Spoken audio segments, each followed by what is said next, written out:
Sebelum kita dengar firman Tuhan, mari bersama-sama kita satu di dalam doa. Bapa yang penuh kasih, kami sungguh bersyukur jika setiap kami berharga di hadapan-Mu.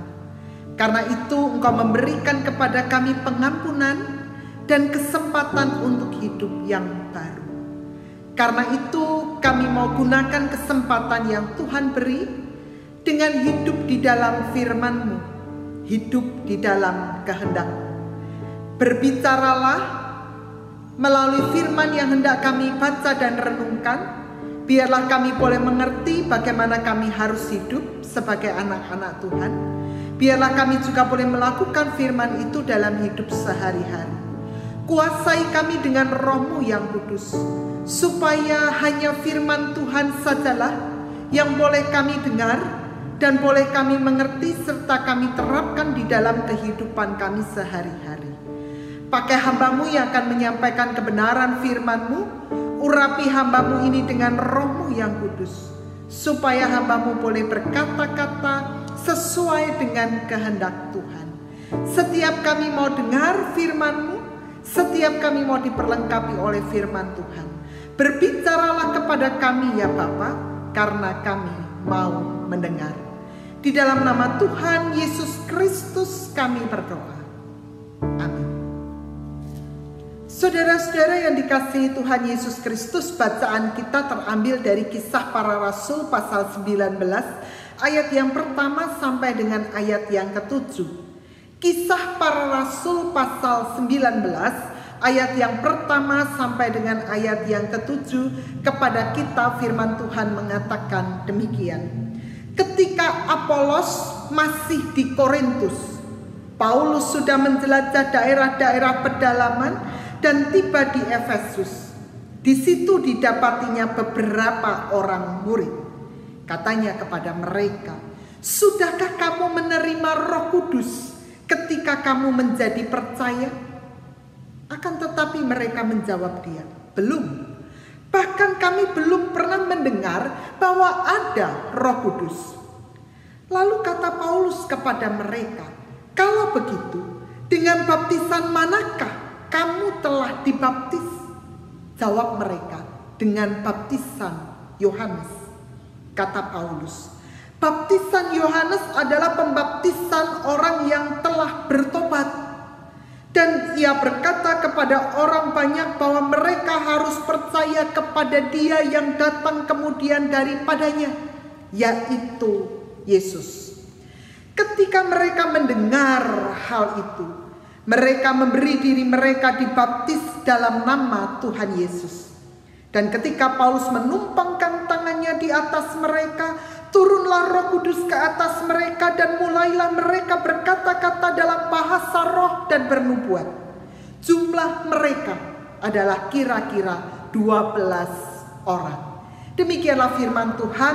Bapak Ibu Saudara yang dikasihi Tuhan Yesus Kristus, setiap kita disebut berbahagia jika setiap kita mau mendengar firman Tuhan, menyimpannya di dalam hati dan melakukannya di dalam hidup sehari-hari. Haleluya. Saudara-saudara yang dikasihi Tuhan Yesus Kristus, tema ibadah kita adalah terus-menerus diperbaharui. Ada sebuah percakapan yang sangat menarik dari seorang misionaris yang bernama Stanley Jones dengan Mahatma Gandhi. Satu kali Stanley Jones bertanya kepada Mahatma Gandhi, "Gandhi, saya sering kali melihat engkau mengutip kata-kata Kristus. Tetapi mengapa sepertinya engkau dengan sangat keras menolak untuk menjadi pengikutnya?" Saudara-saudara, Stanley Jones ingin mengerti mengapa Mahatma Gandhi tidak menjadi murid Kristus. Mengapa Mahatma Gandhi tidak memilih untuk menjadi orang Kristen, sementara ia seringkali menggunakan kata-kata Kristus, menggunakan ayat-ayat Alkitab untuk berbicara. Apa jawab Gandhi? Gandhi mengatakan, "Saya tidak pernah menolak Kristus. Saya suka Kristus, tetapi saya tidak suka orang Kristen. Mengapa? Karena orang Kristen seringkali tidak menunjukkan memiliki kaitan yang erat dengan Kristus. Saudara-saudara, ini adalah sebuah pernyataan yang menurut saya pernyataan yang sangat pedas disampaikan oleh Mahatma Gandhi. Bukan Kristus yang ditolak, bukan Kristus yang tidak dia ikuti, tetapi ia tidak melihat ada pembaharuan dalam diri orang Kristen. Sepertinya Kristen pengikut Kristus, tetapi perilaku dan sikapnya sehari-hari tidak menunjukkan bahwa dia adalah murid Kristus. Bahkan Mahatma Gandhi, saudara-saudara, mengatakan bahwa Injil itu lebih kuat kuasanya kalau dipraktekkan dan diterapkan dalam hidup sehari-hari daripada sekedar dikotbahkan. Ini menjadi sebuah kritik, sebuah teguran yang sangat keras bagi kita orang percaya. Sudahkah kita mengalami pembaharuan? Saudara-saudara, pernyataan itu disampaikan oleh Gandhi karena Gandhi melihat ketika dia ada di Afrika Selatan pada tahun 1893, ketika ia ingin hadir dalam sebuah kebaktian. Gandhi sampai di depan gedung gereja. Lalu dia bertemu dengan seorang penerima tamu, dan penerima tamu itu bertanya, "Mau apa kamu kafir?" Dengan tersenyum, Gandhi mengatakan, "Saya mau mengikuti kebaktian di gereja ini." Penerima tamu itu sekali lagi mengatakan, "Tidak ada ruang bagimu, silakan pergi." Saudara-saudara, lihatlah bagaimana perilaku, bagaimana perkataan orang Kristen seringkali tidak mencerminkan Kristus di dalamnya. Dan bukankah ini juga seringkali kita jumpai dalam hidup kita sehari-hari? Berjumpa dengan orang Kristen sama saja berjumpa dengan orang yang tidak kenal Tuhan. Kata-kata yang dikeluarkan, kata-kata yang menyakitkan. Sikap dan perilakunya tidak menunjukkan bahwa dia adalah orang Kristen. Tidak ada pembaharuan, tidak ada perubahan. Sudah jadi Kristen, sudah menerima baptisan, setia di dalam ibadah, tetapi tidak nampak ada perubahan di dalam hidupnya. Dan saudara-saudara, ini juga yang dialami oleh beberapa murid di Efesus ketika Rasul Paulus sampai di Efesus. Ayat yang kedua ditunjukkan kepada kita. Rasul Paulus bertanya kepada beberapa orang murid itu, "Sudahkah kamu menerima Roh Kudus ketika kamu menjadi percaya?" Saudara-saudara, mari kita perhatikan apa yang dikatakan oleh Rasul Paulus kepada beberapa orang murid ini. Sudahkah kamu menerima Roh Kudus ketika kamu menjadi percaya? Ini adalah sebuah pertanyaan yang disampaikan oleh Rasul Paulus. Dia bertanya, ketika kamu memutuskan untuk jadi orang Kristen, ketika kamu memutuskan mengikut Kristus pada waktu itu, sudahkah kamu terima Roh Kudus? Rasul Paulus sebetulnya mau menanyakan pada waktu titik tertentu, saat tertentu di masa lampau, ketika engkau menyatakan, "Oke, saya ikut Kristus," sudahkah engkau menerima Roh Kudus? Saudara, pertanyaan ini apa maksudnya? Apakah Rasul Paulus sedang membicarakan tentang baptisan Roh Kudus seperti yang dialami oleh para murid ketika Pentakosta terjadi, sehingga para murid bisa berbahasa roh? bisa menerima karunia-karunia Roh Kudus. Apakah baptisan Roh Kudus yang berbeda dari baptisan Yohanes, yang membawa para murid untuk bisa berbahasa roh dan bisa menerima karunia-karunia roh? Apakah itu yang sedang dibicarakan oleh Rasul Paulus? Kalau kita perhatikan ayat yang ke-6, saudara-saudara, di sana dikatakan bahwa setelah Rasul Paulus itu menumpangkan tangan atas mereka, turunlah Roh Kudus ke atas mereka, dan mulailah mereka berkata-kata dalam bahasa roh dan bernubuat. Kalau kita memperhatikan ayat yang ke-6, maka kita akan mengatakan, oh benar, bahwa yang sedang dibicarakan oleh Rasul Paulus ini adalah soal baptisan Roh Kudus, soal memperlengkapi para murid dengan bahasa roh, dengan karunia-karunia untuk mereka menyampaikan berita Injil, untuk membawa orang menjadi percaya.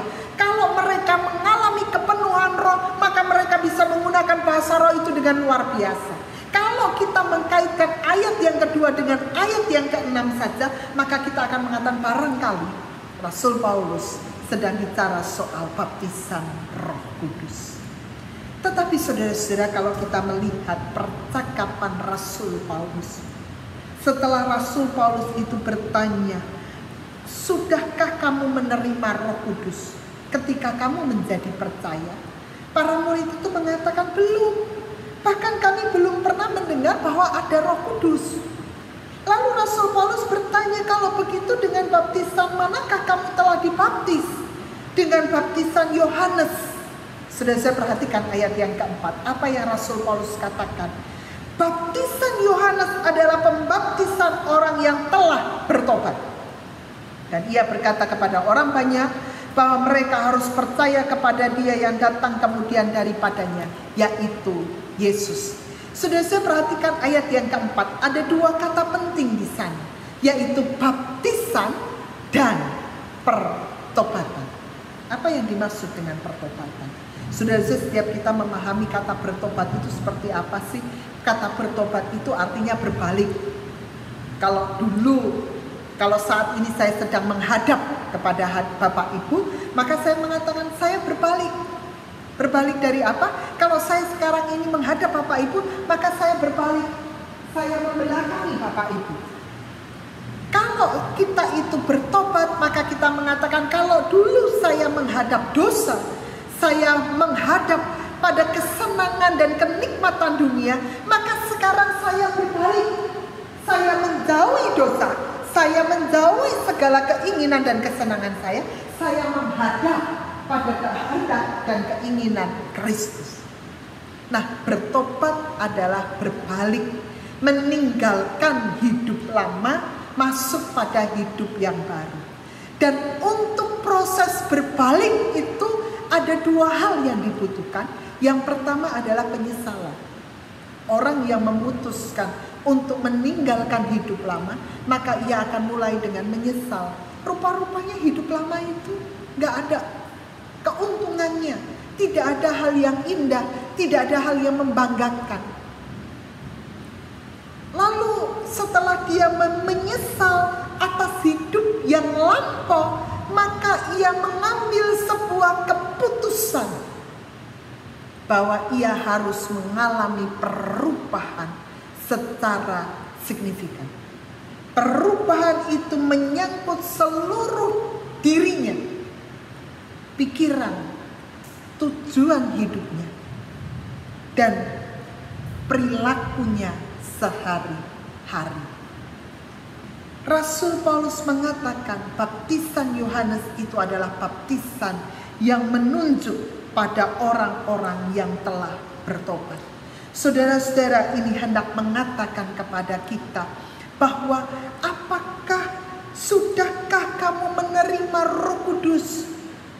Ketika kamu menjadi percaya, itu bukan hanya bicara soal baptisan roh yang akan menerima karunia-karunia roh, yang akan bisa berbahasa roh. Bukan itu. Tetapi Rasul Paulus mengatakan, kalau engkau memutuskan diri untuk menerima baptisan, maka engkau mengalami pertobatan. Engkau menyesal atas lama dan masuk pada kehidupan yang baru, apakah penyesalan itu ada dalam hidupmu? Yang kedua, apakah ada perubahan yang nyata dalam hidupmu? Kenapa? Saudara, karena baptisan itu menjadi tanda atau meterai bahwa kita memutuskan tidak pada hidup yang lalu dan mengatakan ya pada hidup yang baru. Baptisan itu menjadi tanda atau meterai bahwa ketika saya memutuskan hubungan dengan hidup yang lama, saya mau melangkah dengan hidup yang baru, hidup di dalam kehendak Tuhan, hidup di dalam firman Tuhan, hidup di dalam kemauan-kemauan Tuhan. Dan untuk itu saya mau berproses, saya mau mengalami pembaharuan itu terus-menerus. Rasul Paulus bertanya, apakah baptisan yang engkau terima pada waktu itu membawa engkau sampai pada perubahan yang sangat jelas dari hidupmu? Saudara-saudara, ini yang sebetulnya Rasul Paulus katakan di dalam Kisah Para Rasul pasal 19 ayat 1-7. Orang Kristen harus mengalami perubahan dan pembaharuan di dalam hidupnya. Baptisan itu menjadi tanda, menjadi awal untuk ia mengalami pembaharuan dalam hidupnya. Karena ia sudah memutuskan untuk hidup di dalam kehendak Tuhan. Pertanyaannya bagi kita saat ini, saudara-saudara, apakah kita mengalami pembaharuan itu? Ketika kita menjadi orang Kristen, ketika kita sudah menerima baptisan, apakah kita mengalami pembaharuan itu dalam hidup kita? Apakah orang melihat perkataan kita, perbuatan kita, hidup kita sehari-hari, orang melihat kita punya kaitan yang sangat erat dengan Kristus? Saudara-saudara, ada sebuah cerita. Satu kali ada seorang anak yang berdiri di depan etalase toko sepatu. Pada waktu itu musim hujan. Dan dia kedinginan karena dia tidak menggunakan alas kaki. Di depan etalase toko itu dia mengatakan, Tuhan, betapa senangnya kalau saya itu punya sepatu. Menghangatkan kaki saya dan menghangatkan diri saya. Kalau Tuhan izinkan saya punya sepatu, betapa bahagianya. Saudara-saudara, itu doa anak kecil ini. Nah, di tengah dia sedang berdoa, datang seorang ibu yang mendekatinya dan bertanya, "Nah, sedang apa kamu di sini?" Dia hanya mengatakan, "Saya sedang melihat sepatu di toko itu. Andai kata Tuhan izinkan, maka saya ingin memilikinya." Saudara, apa yang dilakukan oleh sang ibu itu? Dia bawa anak itu masuk ke toko, lalu dia mengatakan kepada pelayan toko itu, "Bisakah minta air hangat?" Dia basuh kaki anak itu dengan air hangat, dia bersihkan kaki anak itu, lalu dia mengatakan kepada pelayan toko, "Tolong ambilkan kaos kaki." Dia pasangkan kaos kaki itu. Dan kemudian dia mengatakan kepada pelayan itu, "Tolong pilihkan sepatu yang terbaik untuk dia." Setelah itu diambil, dia pakaikan sepatu itu dan mengatakan, "Nak, sekarang engkau hangat. Pulanglah dan bergembiralah." Saudara-saudara, ketika melihat semua itu, pelayan toko ini bertanya, "Ibu, kenapa engkau berbuat baik seperti itu? Bukankah engkau tidak mengenal anak ini?" Saudara-saudara, sang ibu hanya mengatakan demikian. "Saya sudah menerima kasih karunia Tuhan. Saya sudah mengalami banyak berkat Tuhan. Sekarang saya mau bagikan itu kepada orang di sekitar saya. Saudara, apa yang mau dikatakan kepada kita? Jika kita menerima kasih Tuhan, jika kita menerima karunia Tuhan, jika kita mengatakan saya adalah pengikut Kristus, saya adalah milik Tuhan, maka kita harus menunjukkan diri bahwa kita punya kaitan yang sangat kuat dengan Kristus. Orang harus lihat Kristus di dalam kita. Dan untuk itu kita harus terus diperbaharui. Kita memohon Roh Kudus tercurah atas kita dan memperbaharui seluruh kehidupan kita.